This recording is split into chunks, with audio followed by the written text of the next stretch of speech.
Greetings, fellow armchair Imagineers. Tiki here. And Blue Dragon 5.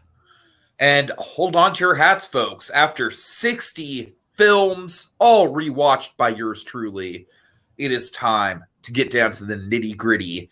That's right. We are at the precipice of the journey, the summit of Everest, if you will. Welcome to part 1 of the Great Disney Ranking Podcast. I don't know why I felt like adding not really a sinister affair, Tiki. I know, right? Okay. Oh, it's sinister and how much time I put into it. Yeah, still that much time. Yeah. All right. So, Dragon, this is going to be a very, very fun experiment. I've been looking forward to it for quite a while. I have gone through and I have just recently completed my binge. I know that you're doing this more based on memory, right? Well, I've refreshed, but yeah. Okay. And of course, the reason we are doing this, folks, is 60 animated films. I got the idea to do this with Encanto blowing up the way that it did. A lot of people calling Encanto one of the best ever, myself included. We'll see where Encanto ends up on my list. But also, Dragon, we have to acknowledge the fact that Lilo and Stitch is about to turn 20 years old. And that is going to be happening right as we finish this ranking up. So we timed it out to do one ranking a week for the next 6 weeks. So this week is going to be number 60 through 51, so on and so forth. All right. Dragon, would you like to explain any criteria that went into the way that you rank these? Yeah, sure. Well, before we go on, just so I can maybe buy time if we need it, we do have the numbers already, don't we? Yes. Good. Okay, let me tell you. I have Tiki's number 60, Dragon's number 60. All right, well, there we go then. Right. Yeah. I mean, my criteria is honestly based on, there's a lot of a rewatchability factor did factor in there in terms of, like, looking at the vast Disney catalog, what would you be inclined to go back to? So, I mean, mine's very much kind of like, I've gotten to a point now with list making, with the exception of listing, moments and possibly episodes of something. For the most part, though, just like the listings in general, it's getting a little arbitrary to me. So, I'm kind of going off kind of like the personal ranking of like a preference and, like what elements, how it holds up, if it's, that sort of thing. I mean, basically what I've done, I've kind of accumulated the list based on rewatchability, and I've kind of ranked them in somewhat. There's a little bit of an objectivity there, but not like a firm line of like, this is objectively the best ranking. This is just like the logically where they would factor in. Where, okay, well, these are the movies that are in this chunk, and this is where they would line up just based on how you would arrange that totem pole. So that's kind of my line of logic there. All right, so I was approaching this through 3 basic categories, and those categories are, kind of like the elements of the screenplay, which would include anything from characters, plot, anything like that. And then I also have animation, and I have historical significance. With films that don't really have a lot of historical significance yet, I replace that category with rewatchability, indeed. So, just to kind of set the stage there. And it's like with my list, it's not perfect by any means. I'm not claiming that it is, but I did have a fun time putting it together. And rest assured, there were a lot of surprises. There were a lot of shakeups from if I would have just done this list without going through everything again. All right, Dragon, you ready? As I'll ever be. Okay, let's get to it. My number 60. Would you like to take a guess, Dragon? Not particularly. Fair enough. My number 60 is Fun and Fancy Free. Oh, joy. We're off to a great start. I like that movie, and he's putting it at number 60. What do you got? I'm sorry. You're probably not going to like my number 59 either, honestly. Yeah, that fits the pattern, but I got you covered. We'll see how that goes. We'll see how Fun and Fancy Free, unfortunately, just did not hold up for me at all on a rewatch. I honestly think the Bongo short might be the weakest one in the entire collection of of package films. I get nothing out of that short. It feels like a low grade Warner Brothers short to me. And I was excited to revisit Mickey and the Beanstalk. I really was, because I grew up with Mickey and the Beanstalk through those favorite stories collections that you and I talk about. Unfortunately, though, Dragon, Mickey and the Beanstalk has a running commentary by goddamn Charlie McCarthy through the whole thing. And because of that, it kind of just killed any sort of momentum that Mickey and the Beanstalk could have had. So you have a short that has a lot of potential, but literally they just, like, Charlie McCarthy butting in feels like a Beavis and Butthead butting into a music video or something. Dragon, I swear, it's not great. You know, it's like I know for a fact that the short on its own would hold up much better without that sort of like McCarthy butting in every 5 seconds. Not only that, but you have, like I said, Bongo is just weak in general. And I'm also just not a fan of the framing device with this. It's cool to see Jiminy Cricket back on some level. You know, in some ways, this is really kind of like the first Disney sequel, just in the fact that, like, hey, everybody, you know Jiminy Cricket, he's back. But yeah, Dragon, I don't know. Like, I just cannot see myself ever revisiting this again. Keep in mind, I've seen both of the shorts before, especially Mickey and the Beanstalk. I have not watched them together and in the same film. So this was my first watch of it. Maybe there's some nostalgia at play for why you feel differently. But yeah, that's going to start off my list as fun and fancy free. All right, Dragon, what is your number 60? So I gotta be honest. For me, the hardest thing in this segment of our listing, within 6 parts,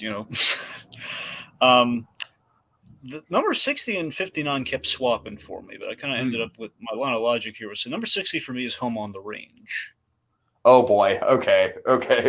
So here's my rationale. So at the end of the day, Home on the Range is one of those, like, oh, please don't tell me this is a Disney movie. And it's like when you see those movies, you figure out, like, oh no, don't tell me this is my company. No. And it was like, yeah, it was Disney. They did it. Like, Disney's Boss Baby. I mean, to a degree, yeah. No, not you, DreamWorks. No. Essentially, it's kind of like that realization of, like, no, not my baby, no. Anyway, so I mean, with a Western and animation, especially, I mean, think of, like, the stuff like Firefly Goes West and everything. I mean, half the job is done. I mean, you do a lot to really screw up an animated Western, because it's just kind of, I don't know, it kind of goes hand in hand. It's the classic, it's the classic, kid set piece, one could say, in terms of, like, everyone, their mother, whether they're a kid, an adult, or a grandparent, they know the Western like the back of their hand. Cowboys, guys in hats shooting guns, and then you have all the trappings, which then you get into the specificities and ranching and such stuff. So it just, this very much feels like this was sort of like the thing in the 2000s you had, where it was very much, you had, it was a sorry, I'm trying to find the word right now. It was sort of a kind of like a swap job of sorts, in which there was a plan for this film, and it basically there was meddling and everything, and it kind of changed from what the original vision was, and it kind of got watered down as it went on. Sort of, I know where I was looking for. It's a salvage job. This is a salvage job, in which you really have, like, again, like, okay, well, we're salvaging the fact that we lost our initial premise and our director, and we're kind of, we're kind of like trying to compensate for that. I mean, the artistry is there. The artistry is there. I mean, like, I like the animation on this. I do, and that's kind of the cool thing. Unfortunately, that's only going to get you so far. There's the artistry of it all is just going to get you so far, and honestly, when the show cow says hi. What? I said Fantasia says hi. Well, yeah. Oh, artistry can only get you so far, you say? Well, yeah. All right, I'm sorry. Go ahead. My point is, the artistry is there, but that's not going to just, like, automatically make it, and it's a good movie. Where, like, the minute the show cow, the Roseanne Barr cow, enters the fray. It's like, okay, so there's your star casting of, hey, we got a celebrity. Guess who it is? It's Roseanne as a cow. Get it? So, there's only so much you can really mine from that. And it's like, the movie kind of had me looking back on it. It's like, okay, the opening's there and the show cow enters, and then we kind of dip in quality. And then we just kind of get watered down as it goes on. It's I don't know. That's the thing. I mean, what really hurts this ultimately for me is that this was kind of labeled very publicly, and it's kind of hard to kind of detract from it. Is that this was kind of labeled the death of Disney 2D animation. It's like the movie they went out on was like, hey, and Home on the Range came out, and then they had 2D animation just stopped with this. Sure, sure. So it doesn't bode well. It's kind of like the Batman and Robin of the Disney films. It has its redeeming moments, of course, but it will not save it by any measure. I mean, Cows as Bounty Hunters is a good idea, but as a short film, not a feature to me, you know? All right. So I pretty infamously defend Home on the Yeah. Range. And I will admit that, like, yeah, looking back on it, the Roseanne cow is easily the weakest part, and there is some dips in quality there with her. But Dragon, let's just play a little game. All right, let's just play a little game. How high up do I have Home on the Range? I'm gonna say No. Don't answer now. It's just going to be an ongoing game that you're going to have to play in the back of your head until we actually get there. I'm pretty sure I already know the answer. It's not on this list, I'll tell you that. Well, yeah. All right. Okay. So number 59 on my list, we have The Sword in the Stone. Oh. Yeah, I knew this one would hurt. I knew Man. this one would hurt you. Yeah. It's like yeah. building blocks of animation. You know how many animators got their careers off this movie? Oh. Dragon, this movie is straight boring. Oh. Okay, I tried. I really went in and I really wanted to like it. I do have childhood nostalgia for it. At the end of the day, Dragon, this feels like Disney's just like, they're kind of like fast forwarding to like, all right, we can't wait to get to the Ron Miller era. This feels like a Ron Miller era film, like through and through. There's not a lot of animation that's impressive. Yeah, there's the wizard fight. That's cool. But I mean, even the wizard fight, I think, as far as like surrealist animation, kind of pales in comparison to, the high highs of like anything in Alice in Wonderland or the Pink Elephants or pretty much anything in Fantasia. I mean, it's a fun sequence, but it's like that's literally the one part of the movie where it comes to life at all. I don't know, man. I think Wart is just like a very unlikable main character. I know the Nostalgia Critic has pointed this out in his Disney Simba review, but the voice actor who plays Wart is literally going through puberty throughout the recording process. So his voice is just cracking all over the place, and it's just super distracting. I don't know. I think just the whole story is very bland. It's pretty much just like, hey, let's go to school and learn things. And I don't know. Like just rewatching it, man. I like more so than most of these movies. I was just feeling a really big like, oh, this is really dragging. This is really not going anywhere. And then also, the sword in the stone of the title Dragon. I don't know if you remember this, but it does not pop up until literally the very end of the movie. Oh yeah, it kind of builds up. Like they jump in the prologue, of course, but other than that, there's no tension. There's no ongoing struggle to pull the sword. It's just there. It's just like, oh, Kay needs a sword. All right, I'll go fuck off and get this sword. Oh shoot, I'm king now. It's such a weird, rushed ending for me. All right. I mean, look, I will echo the sentiment of like, yeah, it's a build up, but it's a really good moment when we get to it. But yeah, it is kind of weird that we have a movie called Sword in the Stone that it really just ends with the Sword in the Stone. It is kind of weird. Yeah, so Dragon, I'm absolutely curious to hear your defense of this movie when we get to it. But yeah, for me, man, I wanted to like it more than I did, but it really just dragged for me. Okay. All right, so you're number 59, Dragon. What do you got? Dinosaur. Okay. Hold on, let's see. That is my number 57, actually. Well, why don't you go ahead and then I'll briefly touch on it when I get to it. Okay.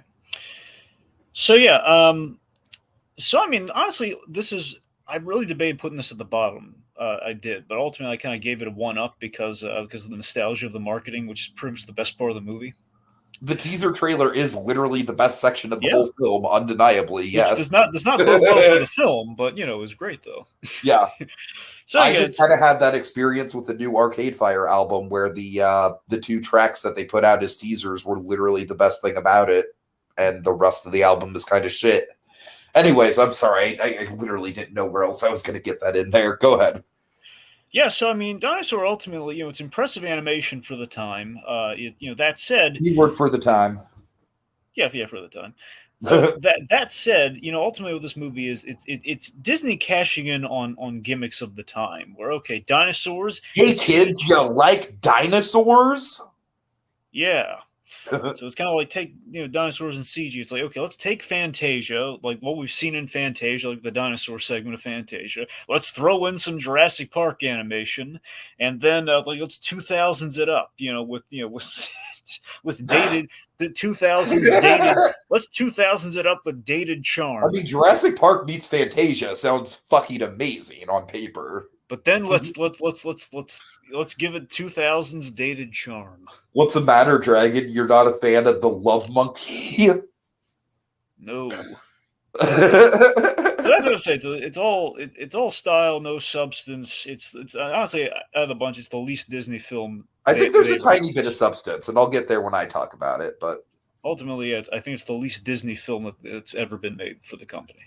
It definitely feels. I will echo that. It definitely feels like the least Disney film for sure. That's what I'm saying. Ultimately, it was kind of a question between that and Home on the Range, where Home on the Range is like, oh no, not Disney. Where this is like, wait, this was a Disney film. So it's kind of like it was kind of the arbitration between where to rank them between the two. And again, ultimately, it's the lead. The lemurs kill the movie. Any potential the movie has, lemurs kill it.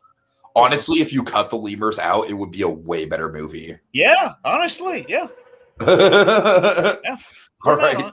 And you know what else is weird, Dragon? Is that it starts out and it's kind of like the first 10 minutes, I'm like, are they doing a Tarzan thing with him? But no, they just kind of like abandon that subplot. Yeah. All right. Okay. My number 58 is going to be, drumroll please, not the Aristocats, Dick Gilbert Godfrey. Calm down. The Aristocats. Well, actually, Tiki, we could probably tag team this because this is my my number 58. Oh, perfect. Awesome. Okay. Okay, so yeah, so coincidentally enough, I'll just wrap back around to Dinosaur after this. Okay, so the Aristocats, possibly the most forgettable Disney film ever made. Would you agree? You know what? I honestly think the only reason why I would argue with that statement is I feel like it's memorable specifically for being unmemorable, if that makes sense. I see. Like, it doesn't get lost in the, like, people know of it. People are just like, oh yeah, that one. Yeah, so like, I honestly, like some of the package films, like, like a Make Mine Music or a Melody Time, for example, those I feel like get way lost in the shuffle. I mean, here's the thing with the Aristocats. It's that this to me has always been like the assembly. When I use the analogy of an assembly line film, Aristocats is like the assembly line film. But here's the weird thing though. If you ever look into the Aristocats, again, it was the last film that Walt had fingerprints on. So very loose, big fingerprints, but fingerprints. That's what I'm saying. So again, it feels very disconnected.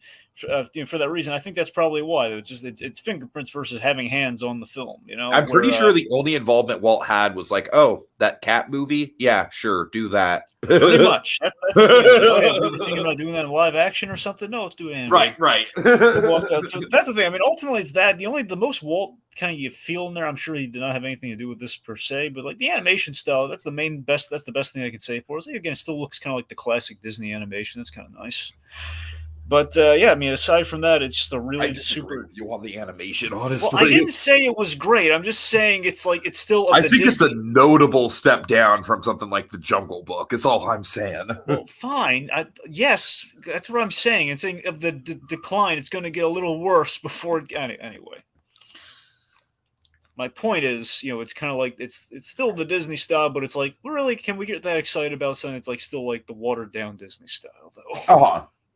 So you have that, and basically the story is the story and the characters is just really generic. That's the thing. And these are lead characters I don't care anything about. And it's also I'm going to say everyone, I'm Phil Harris playing Baloo the Bear. I mean Thomas O'Malley. Yeah. So that's the thing. Even though it still there's like a little bit of Disney essence on this thing, it does not save it one iota. It really doesn't. Just it's still just such a dumb idea that cats would inherit money. It really is. Okay.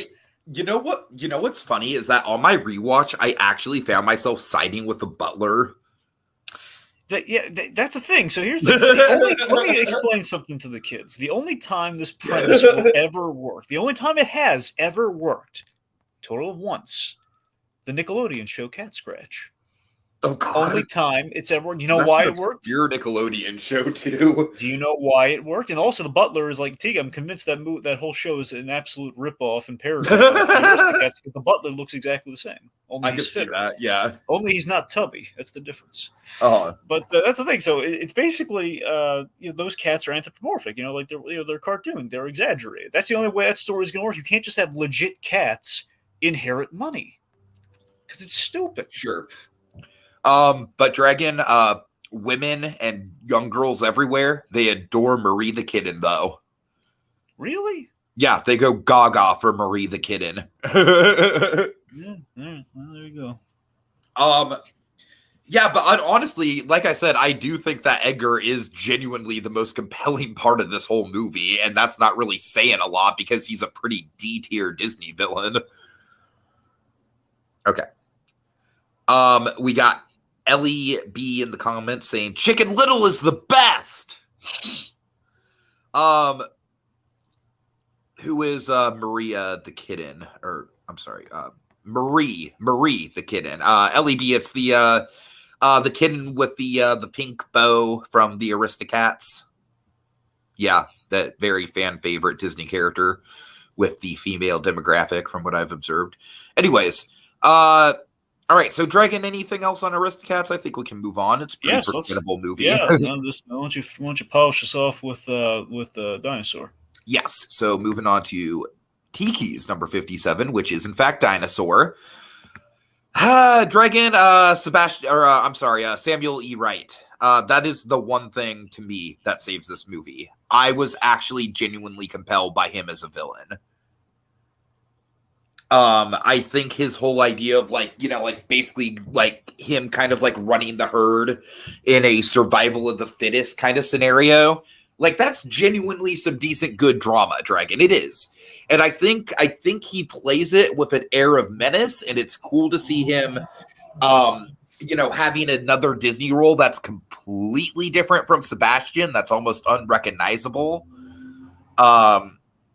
So yeah, he definitely works. I like him a lot. And I also like I think Bruton Death is kind of like a pretty stock sort of he's the head soldier to the bad guy who turns on the bad guy. But it's still cool to see allegiances kind of shift in the movie. I mean, like we said, I do think that genuinely the film would be a lot better if they just cut the lemurs out entirely. All right. I wonder if the reason they had the lemurs even in there to begin with is just hey, look what we can do with our fur technology. All right. I'm pretty sure that's what happened with the fur thing. Yeah. So moving on from the love monkey, Dragon, what's your number 57? All right, number 57, Chicken Little. Oh boy. Okay. That's my number 55. So we're going to kind of also go on and then I'll talk through it. Yeah. So, I mean, look, okay, so Chicken Little, it was slightly more enjoyable than I thought it would be because I thought for sure it'd be at the bottom of the list. Well, here's the thing. Chicken Little, I appreciated it more when I was younger. I did. Because here's the thing. I mean, Chicken Little, I remember them making a big deal and, kind of the build up for it. Hey, this is going to be our first, not counting dinosaurs, it's going to be our first, if I recall, not counting dinosaurs, it's going to be our first computer animated film. Okay, genuine question, Dragon. What? I don't know if we've ever talked about this. What? Are you aware of the giant 20-foot tall looming monstrosity balloons of Chicken Little that were out front of California Adventure in Hollywood Studios for a while? No, I don't know about that. No. Okay, I'm going to I'm gonna screen share them when it comes up to me going back around to Chicken Little. All right. Okay. Anyway, so yeah, this was. So I mean, that's the thing. For the most part, this was like the first kind of like real caricatured, first computer animated film that they had done. Of course, this is a big deal for me because like, oh god, they're trying to ape Pixar now since since Disney was convinced for a time that, oh no, 2D animation's dead. We have to go the CG route to compete with our own alliances. So so yeah, at its core, I respect what Chicken Little was going for. I really do. And I don't think Chicken Little is like a terrible film, but it's not good at all. It's not good. It's not good, but it's not like number 60 worthy at all. It's not like I wouldn't put it at the bottom of the list because again, Chicken Little made an attempt. It's just the attempt that did not hold up at all, like per any rewatch. Where I respect what's going for with like, okay, we're going to do a father-son story, but obviously it's a very, a father-son underdog story that then becomes very flawed if you really look at it if you do like a double take. Wait a minute. I don't know if that works. Hello, Dragon. I hear you didn't like my movie. Well, that's disturbing. Tell me that's not terrifying, right? I do want to note this. This is very lovely. I love the little broom. I just want to say I appreciate the broom and little topiary, but particularly the broom. But Chicken Little is like about to fucking eat the broom. It's imposing as all get out. I do want to give it credit. I'm not little no more, motherfuckers. Let me say this. This is a terrible pun with the whole Chicken Little thing. Oh, God, okay. Thing. But I gotta tell you, though, I really appreciate this in concept, though. Like, you have the building, you have the character peering over the building, only hopefully it would be a character where that would make sense and not be utterly terrifying. Right. I feel you. Yeah. Anyway. I feel like they could pull off like something like Baymax in this kind of style. Yeah. Oh, wait, hold on. I did it again. Yes. I can get back to what I was saying. Yeah, go ahead. Sorry. So that's I mean, the whole father-son underdog story. I mean, that's kind of interesting, and the whole the animal puns are kind of cute, like on first watch. But I don't know, like, and that's the thing. The sci-fi components are kind of fun, but the problem is none of this really gels well together. None of it really I don't really need sci-fi with Chicken Little. I don't really need it with that story. But then again, I like the sci-fi stuff, but it's not really gelling what we kind of set up with the whole father-son story. And I know, it's just like the fact that it's like the sky. Seth MacFarlane always had a hilarious thing when we talked about this movie on one of the Family Guy commentaries that cracked me up. Oh, really? Oh, my God. Yeah. Where basically they did like a Chicken Little gag once on Family Guy, and they kind of brought up like conversationally. He mentioned, so, hey, Seth, did you see the Chicken Little film? Yeah, I just didn't like it at all, essentially, is what he said, where he then went into, it's like, yeah, no, the terrorists are going to blow us up. Like the whole, like, it kind of defeated the purpose of the of the thing. I just love his analogy. No, the terrorists are actually going to kill us. That's funny. Always, every time I think of Chicken Little, I think of that Seth MacFarlane. That's like his takeaway. Yeah, I just always think, because he's kind of right, though. That's the thing, though. It's like, okay, no, the sky is actually versus the paranoid. We didn't really miss the point of that story completely, really. This should be like a Cold War story, not, not oh, God, we're about to be atomized. That's funny. But that's the thing. So, obviously, again, Buck Cluck, very, kind of problematic. But I'll tell you, the best part of Chicken Little, though, the Adam West joke at the end. Great. Yeah, I mean, that's pretty sentimental, yeah. No, but seriously, even before we lost Adam West, that was always like a really great gag. Oh my God, we have Adam West just kind of as like this intense, like awesome, like dramatized version of the Chicken Little story, which based on how mundane and milquetoast the Chicken Little story is supposed to be, like, oh no, the sky is falling. Oh well, we're fine. That's how it's supposed to go. We've turned into a feature presentation. All right, LEB says, I must say, Buck Cluck is a great villain. Yeah, we'll get there when I talk about my side of things with Chicken Little. Yeah. Missy Lania says Chicken Little instead of Mickey and Sorcerer's Apprentice when? Oh, God. Okay. Honestly, I'm surprised Disney didn't try to do some shit like that when they were marketing Chicken Little.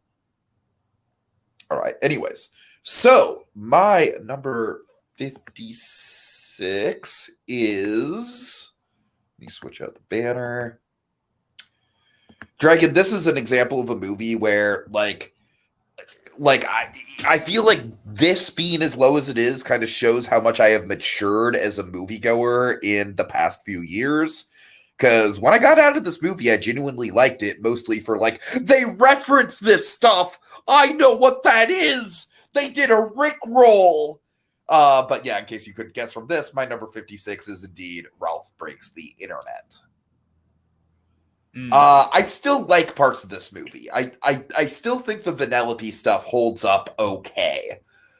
Unfortunately, I think this movie, like, it's easily, I think, like, even way, way more than Chicken Little, even though Chicken Little is dated.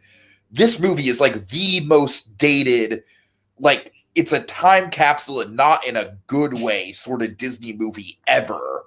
It's like, who would have thought that Disney would ride the wave of the Emoji Movie and make something that's almost just as hollow? I don't know, Dragon. When I first saw this movie, I was suckered in by the memes and, oh my God, it's Ralph as Bob Ross and they're doing the Rickroll. It's genius. But yeah, looking back on it as a film, it really doesn't work at all. I mean, even some of the stuff with Vanellope, like, like the whole thing with the steering wheel, really good plot line. It just feels kind of rushed to get there. I've already bitched about it before, but they literally have a classic setup with Felix and Calhoun to raise the Sugar Rush kids, and they completely edit that whole side plot out of the movie.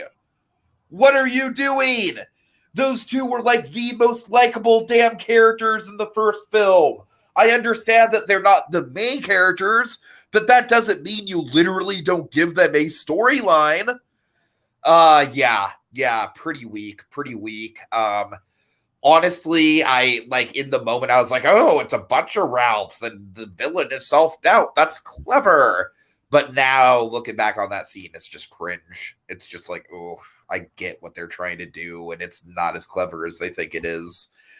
So yeah, Dragon, I feel like this whole thing is just kind of like a reflection on me kind of like, shifting my tastes away from just being like, I clapped because I know what that internet reference is. All right. And let's see, that leads me to number 50. Oh, I'm sorry. Well, we'll get to your number 56, and then I'll get to Chicken Little. Your number 56, Dragon? Yes, my number 56 is Melody Time. Melody Time. Ooh, okay. All right. Yeah, Melody Time. Honestly, the package films, with very few exceptions, just don't really do it for me ultimately, because it's bargain bin Fantasia a lot of the time with the package films, especially like the music based ones like Melody Time or Make My Music or what have you. It's I don't know. It's just let's see. In this one, you get Pecos Bill, Johnny Appleseed, and Little Two. Those are the ones that stood out to me. Those are good, mind you. It's just that's what I'm saying. Outside of that, it's just. I would say Pecos Bill and Johnny Appleseed for me. I agree that the rest of it is pretty forgettable, but those two shorts on its own for me elevated this outside of the bottom 10. But that's just me. Well, that's what I'm saying. It kind of boils down to this arbitrary thing of like, you know what, we like.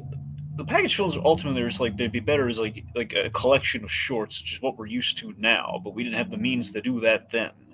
So it's kind of like this weird thing. Like, it feels weird to even count them as a feature film. It's like, to me, like a package film done right is an anthology ultimately. I know it's not quite the same thing, but it's like the Batman movie Gotham Knight. Like, okay, there's a through line and there's different animation studios, the whole animatrix approach. Like, there's at least like kind of a through line. We're okay. Sure. We're kind of going from point A to point B, and we're trying to tell a story with kind of this iteration of Batman, just like really different animated styles. This is just really disjointed, just kind of disconnected. There's not really like a lot of like, basically it's music and kind of folk tales. So, not even really here. I mean, this isn't really the folktale centric one. This is just like outside of Johnny Appleseed, not much. And Pecos Bill. Yeah, Pecos Bill too. Yeah, that's what I'm saying. Right. Honestly, I'm struggling to remember anything about this other than that's what I'm saying. That's why it's not higher. I see what you're saying. I mean, here's the thing, Dragon. I have a major soft spot for Johnny Appleseed. I really do. Me too. I like it. But I'm saying like that might be one of my all-time favorite Disney shorts.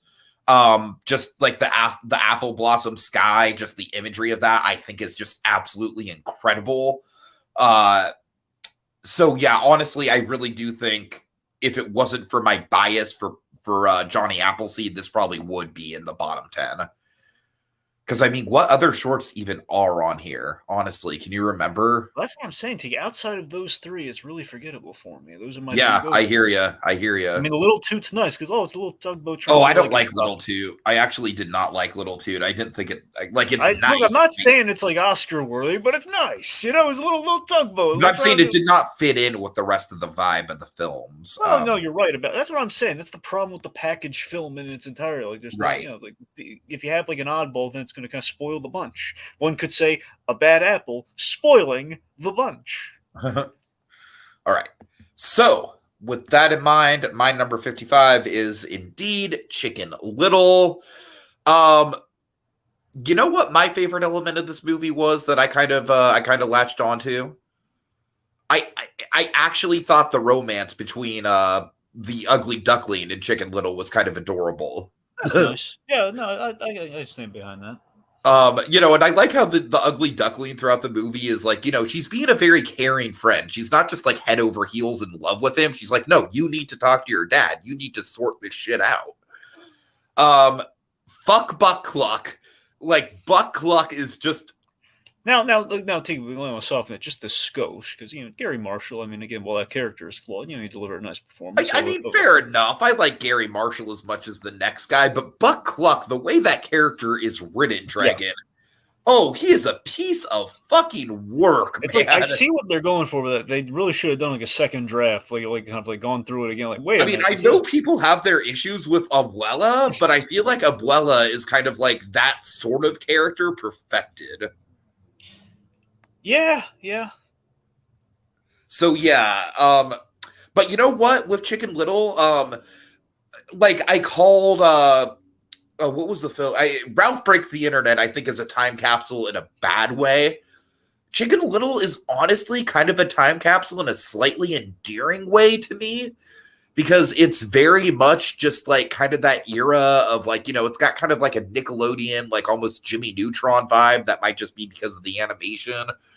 But I don't know, like it's got like a really good pop punk soundtrack that I am a fan of. I will say that much. The soundtrack by itself kind of elevated certain scenes for me. And I do think Chicken Little, the actual character, is very rootable. Yeah. I just think Buck Cluck is just so aggressively negative as a character that he kind of just drags down the whole thing. That, and I'm not a fan of the pig. Huh. Yeah, the pig has a couple laughs here and there, but overall I feel like he's more obnoxious than he is funny. You know what I do like with the pig, though? Do you remember the fate of Foxy Loxy? She doesn't end up dating him, does she? Kind of. That's a thing. So what's the She is the first person to get vaporized by the aliens. Yeah. And her mind basically gets fucking scrambled by that. Yeah, okay, I remember that, yeah. And so it's like, so she's basically like singing show tunes with a pig at the end of the movie. Right. And there's something just inherently super duper dark about that to me that I kind of love. Because let's face it, that character was incredibly unlikable. Like, probably even more unlikable than Buck Cluck. Yeah, we lobotomized her. Yeah, they essentially lobotomized her. Yeah, so yeah, I would stand to have Buck Cluck lobotomized too, but one could say we lobotomized her with pixie dust. They kind of put like the little. That's the sound. That's the sound the lobotomy kind of laser makes when you crank it up. Da da da da da. Oh, wow. Okay. All right. On that note, Dragon, what's your number 55? Do you remember what I was saying about package films? Yes. Get ready to hear more of that. So, 55. Make Mine Music? You got it. Okay, that's funny because we keep having these ones where it's like mine is just because mine's number 53. So once again, it's like one removed. Where's Saludos Amigos for you? Well, I'm not going to tell you that. Okay, because Saludos Amigos is next for me. So, all right. Anyway, let's see. Yes, Make My Music. It's honestly it's low because of spite. If I'm being completely honest, because honestly, Make My Music. You can't get it on Disney Plus. This is ridiculous that it's almost impossible to find.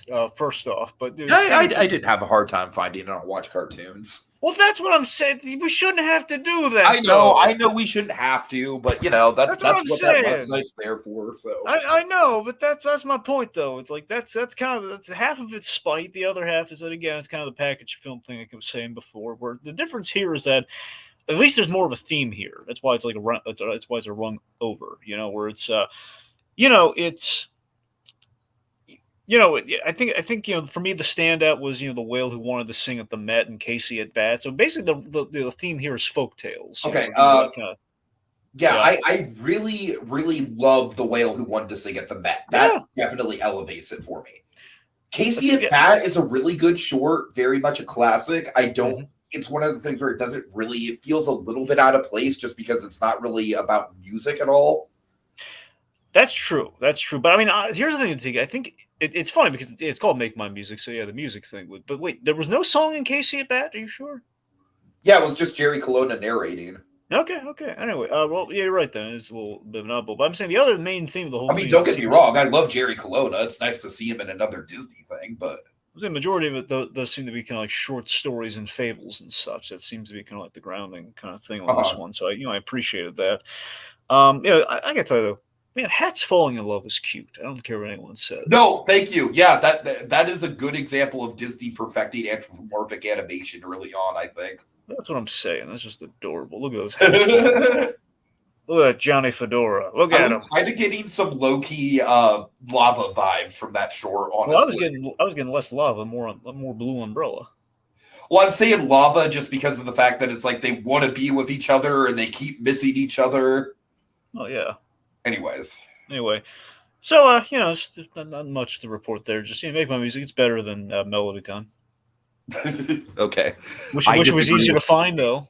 I mean, you know what? I'm gonna have to report back when I get to because I definitely remember liking Melody Time more, but that might just be because of the Johnny Appleseed thing. So we shall see.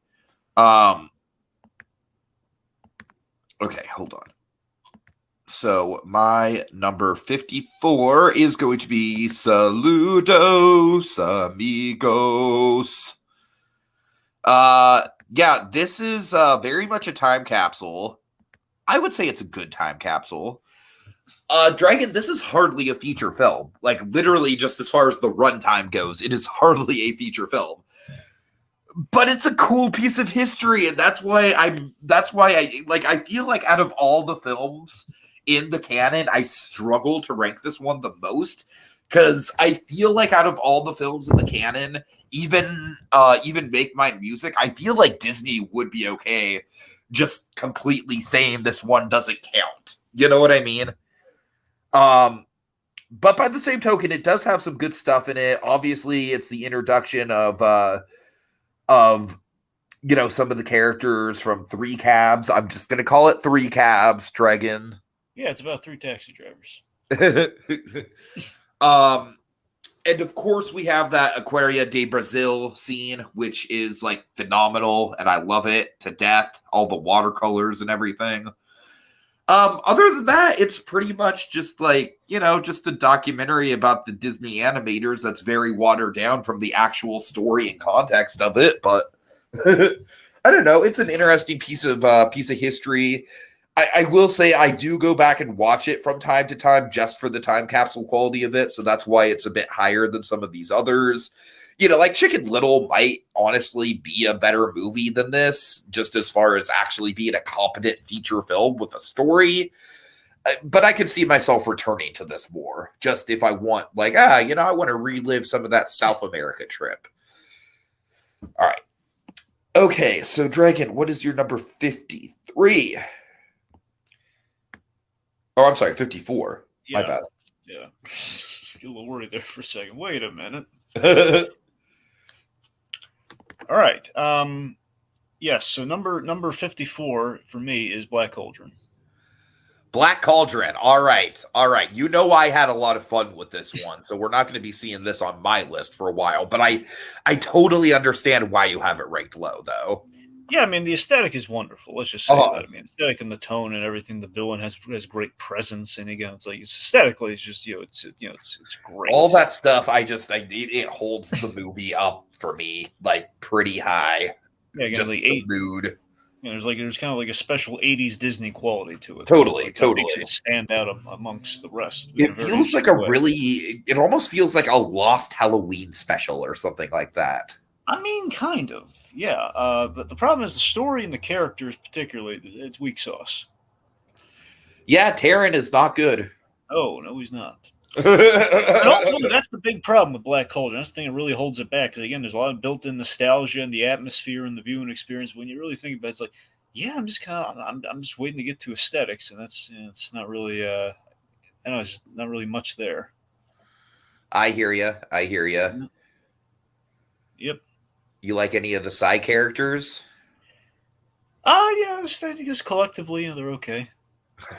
That's pretty accurate, actually. Yeah. I am more of a Gurgi fan than most people are, and I will talk about Gurgi when we get to my side of things with this movie. Yep. But again, this movie is not going to come up on my list for a couple parts yet. So, yeah. All right. Although, like I said, Dragon, I am not going to argue with you about it being this low. Taron is a pretty terrible protagonist. So, all right. And my number 53 is indeed Make Mine Music. Honestly, Dragon, I kind of had a similar thing to you with Melody Time, where it's like the whale that wanted to sing at the Met is fantastic. And I love the animation on it. I love how larger than life it is. I love how tragic it is. It is a really, really fantastic short. Unfortunately, not a lot of the other things in this movie stick with me all that much. The Johnny Fedora, Bonnie Blue Velvet thing, that's nice. It's nice. It's certainly nice. Peter and the Wolf is really good. Peter and the Wolf, I will give credit to. I will shout out Peter and the Wolf as being a solid short. So, I don't know, Dragon, I guess I'm kind of second guessing myself, honestly, with Melody Time and Make My Music. I feel like it's almost kind of like arbitrary, like where those two rank. Again, I think that I do still think that nothing in Make My Music reaches the high highs of Johnny Appleseed. I think out of both of those films, Johnny Appleseed is pretty definitively the best one out of those two films. But yeah, I don't know, man. Like, the more I'm thinking about it, I'm kind of regretting, like, Make My Music. I don't know. It is pretty solid. So yeah, we'll see. This is like the first time on the list where I'm kind of second guessing myself just a little bit. All right, you're number 53. Yes, my number 53. It's Brother Bear. Brother Bear. All right. Yeah. Brother Bear is not on this list, but it's gonna pop up pretty quickly into the second list. So yeah, I'm not that far behind you with Brother Bear. So Brother Bear, of course, the Florida Animation Studio Disney had. It turned out a lot of interesting and underrated works. It really did. I think Brother Bear is kind of one of them. Emphasis on kinda, because I think at its core there is a really good story there at the core of this. I do. I think like the setup of the movie is really good, and obviously our big reveal I think is quite good as well, with like what his correlation is to the young cub, to the Coda, I believe his name is. It's just it's not a game changer by any stretch, but it is nice, and the animation's great. Again, I really love the style of the Florida studio when it was turning them out. It's just the 2000s animated Disney films. There was just kind of that flourish that they had in the style that really came true. Now, again, I think what majorly holds Brother Bear back, unfortunately, it's kind of a weird gripe to have, but it really does. Music stinks in this film. It really does. I kind of like the music rewatching it. Honestly, I love Phil Collins and Tarzan. I don't like it here. I think a few of the songs really hit. I really like the opening song. I really like On My Way. I hate the exposition dump song that we get when Kenai should be explaining the thing to Coda. Yeah, that's what I'm saying. Is that you have like a decent, you have a solid film, a solid premise, And then you have like, hey, Disney's America's Top 40s playing right now. Okay, the way bigger issue for me with the film was the tone, because I thought the first act of this film, like, it really grabbed me. I was really like, oh shit, did I forget how good this movie is? And then we have SCTV mooses. And fuck those mooses. I hated those mooses. Rick Moranis sheds a single tear. I know. I feel bad because it's Rick Moranis. You're making Barney Rubble cry. I hope you're happy. God. Oh, gee, but yeah, I have one of the notes that I gave myself with this one in particular is how the hell does this movie manage to make bears riding mammoths lame? All right. It's quite a Herculean task. That's what I'm saying. Yeah. So also, I want to say this with Brother Bears is not really like a full-on thing. It would interfere with the viewing experience, but you know what? The movie was made for the wrong reasons. I think that's kind of why we have like choices like the Phil Collins songs and everything, where it's basically, hey, Michael Eisner's trying to cash in on the Lion King, but less Katzenberg related, more like this is my Lion King. It's essentially what they were kind of thinking they're making. So let's do another let's parody another kind of like great kind of Shakespearean epic, but with animals, and kind of like let's do a little bit of Hamlet here, and then let's work for the Lion King. Like, why not do it here? And then let's get Joaquin Phoenix in there, okay? And then didn't pan out. Oh, Joaquin Phoenix's voice work is just wasted in this movie, by the way. Yeah. Wasted. Yeah. That's all right. Well, at least it wasn't Jon Favreau's The Lion King. Am I right? We'll just wait till Jon Favreau's Brother Bear, though. Oh, God. Oh.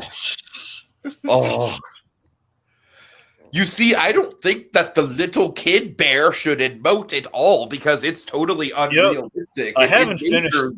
In nature, cubs don't do that. I haven't finished the your movie sucks thing, but I gotta tell you, it's pretty sad just to see, oh, poor Favreau. Here's what I'm thinking. I really think that Favreau was just kind of caught in a rock and a hard place, and he had the safe face in all those interviews. I think what happened is Favreau. I think what happens like Favreau legitimately made a really good attempt with the Jungle Book, which there was an argument to be made. Obviously, it's not. I honestly think one of the most scathing points that Adam makes in that review is the whole thing with the suns. Yeah. Because, John, it's not like you could go outside at sunset and film a beautiful sun or anything. Yeah, but I just think what happened was it was like, hey, John, you want another successful franchise to turn to live action? I think he said just yes, just kind of caught up in success, and then you realize, oh God, I'm kind of trapped now. It means I'm kind of stuck with this, and in every interview I have to lie. I'm convinced that's what's happening. That's the case. I really like to think that's the case. I think he's just caught in a rock and a hard place. It sounds like he's a guy sticking with I plead the fifth, Your Honor. That's kind of what it feels like. He keeps saying the same thing over and over again, and literally, the commentary apparently is like an apology fest or whatever. I've listened to the commentary, and it is not an apology fest. Well, it's like a guy in denial, I should say, more or less than. It's a guy in denial, absolutely. That's what I mean. It's the whole like, we're going to do that, but this is better. It's like, no, these are all the things. It's like he's sending a coded message, Tiki, about I wanted to do these things, but they won't let me say it. All right. Well, fortunately, we don't have to worry about Jon Favreau's Lion King with this list. It's got to be like a -50 somewhere. I know, right? Theme Park Priest is here. He says, hi from Tornado Country. Hi. So hope things are going well there with you, Priest. Hope everyone's safe in the tornadoes, of course. Look out for witches. Oh, God. Okay, let's see. So what's funny is I actually just watched the Cursed episode on The Wizard of Oz last night. I want to watch that. How did you watch it? Well, it's funny because I signed up for AMC Plus just to get the Better Call Saul episodes, and it's on there. Darn it! Yeah. Here's the thing, because I had that watch-a-thon thing. I was so eager because I was going to watch that Curse thing.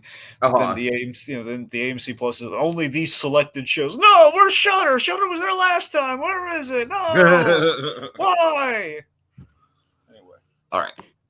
So let's see. I literally forgot where we were because of that Lion King tangent. Okay, well, I just said Brother Bear, which was number 53 for me. Okay, So. right. So we're at my number 52. Hold on. Just hanging out in my church's bathroom. Okay. Well, again, Priest, I do hope that everyone is safe with the tornadoes and Well, everything. Take, you sure you didn't say your number 53, right? Yes. Well, let's see. My number 53 was Make My Music. So yeah, I did get okay, to yeah, so number 52 for you then. Okay. Okay. And then also, when did Favreau tell recently orphaned Simba that Mufasa loved cheeseburgers? God. God. Have you got into the thing with the Mufasa? Yes. Yeah, it's not. Yes. Yes. I don't know if I've gotten to that point because I mean it gets a little repetitive after a while. Like, okay, I get it. If I ever keep saying the same thing over again, can we move on? And then of course there's Zazu and I'm sorry, we're just turning this into a Lion King shit fest for a minute. There's Zazu in the middle of I Just Can't Wait to Be King, where he's like, if this is where the monarchy is headed, count ye out. Right. He doesn't say count me out, Dragon. He says count ye out. It's bizarre. Yeah. Anyways, this is going to take a while for you guys. Priest, we're actually almost done with this one. That's why we broke it up into 6 parts to ensure that that none of these were going to be very long. Anyways, number 52, finally. The Rescuers, the original one. This was it's fine. I feel like this is a pretty decent example of like a pretty bland Ron Miller era movie. I do think that the 2 leads absolutely elevate it because you know me, I'm big on Rescuers Down Under, and Ava Gabor and Bob Newhart Dragon is these 2 characters. I mean, it's like the movie itself isn't great, but man, I love spending time with these 2 characters, and that's kind of why this movie is as high as it is for me. I still don't think it holds a candle to Rescuers Down Under, although honestly, it might have a slightly more engaging plot than Rescuers Down Under, just because I feel like the stakes with the kid are a little bit higher. Like, you genuinely feel like Penny could drown or get killed at any point during this movie, so that's cool. I do think that Madame Medusa is very, very much just like, hey kids, you like Corella Deville? Well, we got another Corella Deville. Very lazy villain, one of the most lazy villains in the Disney catalog, as far as I'm concerned. Yeah, I do like some of the side characters in the bio.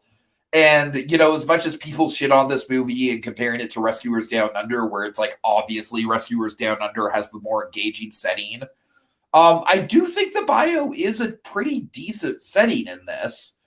And I will say this, I did not get bored of being in the bio the same way that I was bored of being in the bio halfway through Princess and the Frog. So, yeah, it has that much on Princess and the Frog. But, you know, overall, it's just kind of like it's a Ron Miller era movie. So that's, you pretty much know what you're getting from that. In some ways, it's kind of weird. It doesn't even feel like a Disney movie in a select number of areas, like the way that the humans are animated, for example. I don't know why. I can't really place my finger on why they don't look very Disney, but they just look really off. Overall, a pretty decent little film. Nothing too offensive, but it's still, it's just not a big effort. I just really like the characters. Priest says crazy villain in Rescuers. Like I said, Madame Medusa to me, there are some stakes with the little girl. I think there's more stakes with the little girl than there is for the boy in Rescuers Down Under. But then again, Rescuers Down Under, you don't really, like, the boy isn't really the big focal point. It's the eagle, and you do care about the eagle, and you do feel the stakes with the eagle. So, all right. So let's see. So, Dragon, what is your number 52? So this is kind of a bittersweet one for me because, like, personally, it's like I Yeah, I've had a kind of a mad distaste for this film. This is where like the whole like a little bit of objectivity kind of comes into where these would stack on the totem pole, like which one was like kind of better than the rest. So begrudgingly, Pocahontas is at number 52. Pocahontas, I'm pretty sure it's going to be on the next installment, but it actually ranked higher than I thought it would for me. That's a frustrating thing. It's like, yeah, there's a lot right with Pocahontas. Yeah, no, I totally felt that. I like with Pocahontas, it's one of the things where it's like there are absolutely dead spots in Pocahontas. There are absolutely moments where the film and don't I know it? just drags, but then there's other spots where it just kicks ass. Yep. So that's it's easily the weakest of the Renaissance Disney films, and the Disney Princess Fair. Easily. It's like yeah. It's like if we could just skip Pocahontas and like that listing. It's like look at how much of a boss listing that is for all the Renaissance films. Look at that, and then there's Pocahontas. There's the dip. Anyway, so cosmically, it's so funny that they thought it was going to be the big winner of '94, and ultimately it was the big winner of what they were working on ended up being Lion King. Still infinitely cracks me up, just the fact that they thought like it's Romeo and Juliet with Native Americans versus it's Hamlet with lions. Yeah, I don't know. I don't know why they thought the Romeo and Juliet thing was going to be a good sell for the Native There's Americans. one thing kids love. They love romance. Yeah, and again, do you know the story of John Smith and Pocahontas? It's really not very romantic if you look into it. Yeah. So, I mean, look, deep down, the sequel acknowledges that, for fuck's sake. I want to be clear, though. While saying that, it's like I do applaud a film that with animated characters tries to do a romance and do it right. I can respect that, but this film does not. Again, so I can respect they're going for, and again, I do like the art style, and that's kind of the big draw of Pocahontas. Sure. Like, hey, look, the art. Again, that's the thing. You look at Pocahontas, like, man, this is a film I kind of want to watch, and then when you watch I think pretty much all of the songs in Pocahontas slap. Can you agree? Well, I mean, they're not bad. They're good enough. Yeah. I mean, particularly I like Ratigan. Sorry, not Ratigan. Darn it. I like Ratigan's song too, mind you, but Ratcliffe. Yeah. I love that freaking stupid song. Yeah, so you have that, but also just I think the best part of the movie for me is David Ogden stars as Ratcliffe. It's it's the best part of the film. I genuinely think he's kind of an underrated villain. Because honestly, he's not really played to be intimidating. He's more played to be an idiot. Yeah, he looks like a goofy pilgrim. Right. And in that respect, I think they kind of nail him. Yeah. LEB said, I'd rather watch Chicken Little than Pocahontas any day. Theme Park Priest says, you can't step in the same river twice. I get so sick and tired. Just around the river bend. Just roll my eyes. Just around the river bend to me is a pretty legit I Want song, honestly. We literally had this come up in a Disney debate, but I like it specifically because it's not just I want this one thing. It is very vague and symbolic about what the want is. There's nothing on Part of Your World. Come on. Part of Your World is not an I Want song. She wants to be part of the world. I'm sorry. It is. I'm sorry. Yeah. Why was God, I was thinking of Whole New World because they both have world in the title. Right. Anyway, so that's the thing. I mean, again, just Romeo and Juliet Ultimate, it's a hard sell for the kiddies. It really is. And obviously, it feels ultimately, Pocahontas feels like the worst version of like a history class movie. Not like the movie, like, oh man, I'm putting this on for history class. Awesome. Like El Dorado. Nice. This is not that. This is El Dorado. Like El Dorado. It's like, hey, we got to learn about the Aztecs. Someone put in El Dorado. Yeah. Where this, we got to learn about the Arthurian time. Someone put in Monty Python and the Holy Grail. Yeah, so this is more like just the boring history. We got to learn about the Cold War. Quick, Dr. Strangelove, stat. Right, so this is more so like the history class thing, but makes even less sense. It's like an inaccurate thing you put in for history class. Like it's themed. It's like, well, it didn't happen at all, Pocahontas. Right. Again, it doesn't matter really, but still, it's the fact that it feels like kind of an arduous. That once Savages starts in the third act, pretty much the entire third act really kicks ass. Yeah.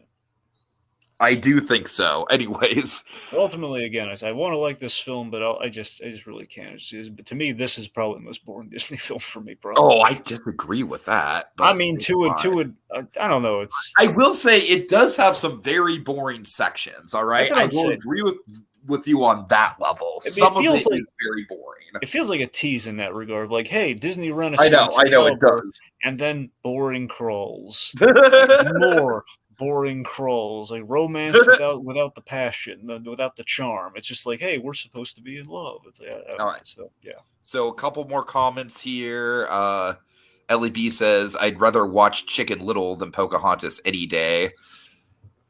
Yeah, I honestly, that'd be a tough call for me because they're both flawed in different ways. I honestly think Chicken Little might have more of a rewatch value, especially if you're just going into it to do an old-fashioned hate watch with Buck Cluck. You know? I mean, honestly, if you offer me the choice between Pocahontas and Chicken Little, I'd probably take Chicken Little. Yeah. Yeah, probably just for the fact of like, well, let's see how Chicken Little holds up. Right. Let's see what the redeeming value is. Let's see if there's anything. Let's see if there's any nice things we can say about it. Then also LEB pulls out the quote of the movie, "See how I glitter." Yep. All right, my number 51 is going to be easily, like, far and away the most recent of this list. It's Raya and the Last Dragon. Dragon, this should have been better than it was, really. I really wasn't sure how I was going to feel about it on a rewatch. I was curious. And on a rewatch, it's like the stuff that works does work. I'm sorry, Twitter. If you want to cancel me, go right ahead. This is very derivative of Avatar. I'm sorry, but it is.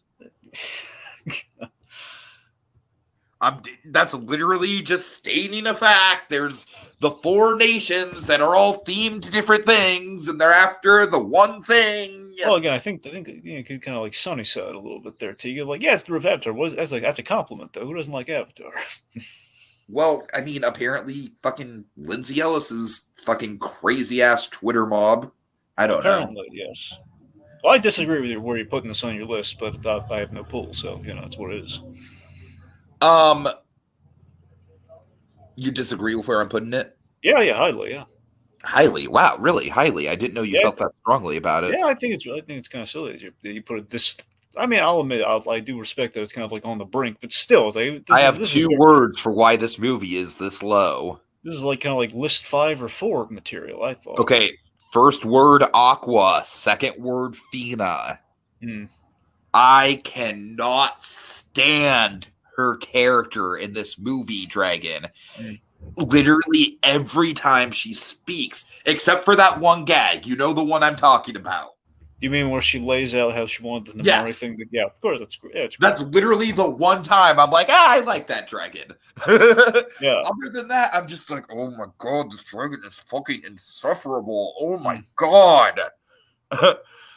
And she's in a lot of it, man. Well, her name is in the title, though. And what's more is that I tend to not be like a Mr. Enter in this kind of way where I'm like bitching about the film's moral. There is something about this film's moral that really does not sit right for me. I disagree with it. I liked the moral on this. The whole you have to be trusting. It's like, no, it's good to not be trusting of people that have literally stabbed you in the back before. What are you doing? Are you like, I don't know, Dragon. I think that's a dangerous lesson to teach kids. It's like, oh, they screwed me over once, they betrayed me once, but they might want to be my friend this time. I don't know. I don't like that as a moral. I mean, the film looks good. I'll give it that. I don't know, man. It's got a solid cast of characters. I just feel like the characters don't really do much to serve the grand story. Namari is more or less just like a watered down Zuko, like pretty much just a copy and paste of Zuko on pretty much every level. I hate the whole dragon nerds. I don't know. I hate that whole thing. Yeah, I look. I'm sorry. It's like I did not know. I kind of assumed this was going to be in your 40s. Honestly, it's not even there. Oh, okay. Well, because yeah, I don't know. I just didn't think it stick out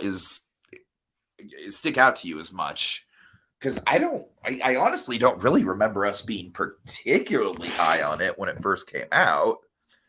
So. And also, I just kind of felt like it was appropriate to end this first part of the list on one of the most modern ones. So I feel like there's a decent bit of symmetry there.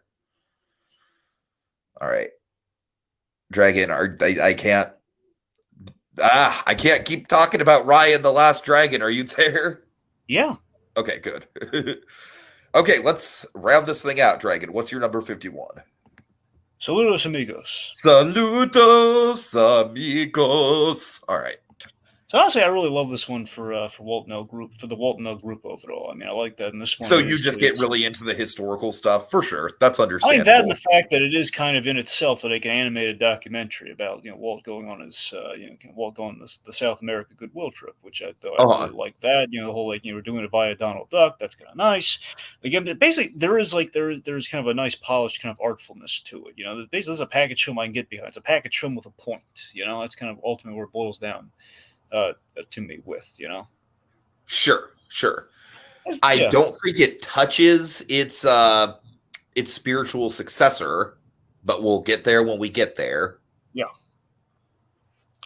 But just kind of like it just for the it's just kind of like again, kind of like it has like that magic that we then recapture in a documentary like Walt No Grupo, where when you hear that music playing, it's like, oh man, there's kind of like a magic to like the beauty of a foreign land you're going to for the first time. Totally, yeah. That's kind of captured in Saludos, and I like that. All right. Okay, what do you, just really quick, I'm curious where you land on the whole, like, it's barely a feature film, like it's like 42 minutes long. So where do you stand on that as far as ranking it? I mean, yeah, that's kind of a sticky wicket word. Yeah, ultimately to me, I think a film that has to be over an hour. So I mean, we're counting it as a movie, so it's a movie. So it's weird. To me, like Dumbo is like the bare minimum. Yeah, I mean, doesn't Dumbo time have to be an hour? I think at times that to be like 63 minutes or something. That's what I'm saying. I remember that they didn't really have as many credits back then. So no, that's the thing. Yeah. I think hours like the minimum, but yeah. Well, also a lot of the credits were like at the beginning of the movie and not the end as well. Yeah, no, it's the old movie thing. Yeah, sure. That's what I'm saying. Like, they're doing it as like kind of like the title card sequence, essentially. All right, Dragon. So we are 1/6 of the way there. How you feeling, buddy? 1/6 of the way there. Okay. Oh, God, Dragon. Just looking at my number 50 and my number 47. Oh, God. And my number 43. Oh, God. Oh, this next one, I really think you're not going to like some of the picks I have on my next one, Dragon. Oh, it's bound to get worse, I'm sure. Oh, yeah. I feel like this next one might have my hottest takes of the whole list. So stay tuned for that, folks. Oh, boy. So yeah, guys, once again, we're going to be doing this once a week, every week, leading up to the release of, or leading up to the anniversary of the. Yeah, they're going to release it all over again. Yeah. Leading up to the live action Lilo and Stitch with Andy Serkis as mocap Stitch. Is that actually confirmed? What? Is that actually confirmed? No, I don't think so. Can you imagine that? That would be. How would you feel about that? I would not want it. Okay. Just because I tell you one thing, I am not going to watch the live action Lilo and Stitch at all. So I don't know if you heard about this. They did like some show with there's some show about like Lilo and Stitch the musical. I think I did Disney hear Plus. About this. Yeah. Anyways. Anyway, yeah. Can you imagine the only way they're going to get your business on a live action Lilo and Stitch? Wouldn't this be cool? Stitch is a practical puppet. Well, yeah, Dragon. That's the same thing with the whole Avatar if the Na'vis are animatronics. Yeah, sure, that'll be. I remember years back when it's like flirting with the idea of Stitch in live action. CG wouldn't have occurred to me. It's like, yeah, let's do it with puppets, man. That'd be awesome. I mean, even still, I'd be apprehensive just because the original, like, means so much to me. But Well, anyway. I'm not saying it's going to top the original. Just to see it, though. That's the only way I'd want it. That's the only sell you get me to see I the would live honestly action. look up clips. I still wouldn't want to watch the whole movie. I don't know. Can you imagine if all the aliens were kind of animatronic and or puppets? Okay, well now you're just shooting for the stars with all. I know, the I know that, but I'm just saying. Can you imagine? I'm saying this is a fantasy again. We don't want this movie to happen, period. But if it did They're happen, gonna fucking dark crystal it. that's No, what I'm saying. Can you imagine how classy that would be? That's how Disney would turn it around with the live action stuff. oh man. If they put in the elbow grease of, hey, we have aliens, let's Jim Henson Creature Shop this, man. Let's do Jon it. Favreau is just sitting at his in his VR jungle wasteland, just fuming at you, Dragon. Well, he did Baby Yoda. Fair enough. That's fair. That's what I'm saying, I can't deny that. He'd be down for that now. Again, he's grown since the Lion King. I would hope so. I mean, he's not directing the crappy prequels and stuff they're doing for the Lion King, right? Is he not directing the prequel? I'm asking you. I don't know. Wait, is it Ryan Coogler doing that? I don't recall. I don't know. Now I have to look it up. Hold on. I'm sorry.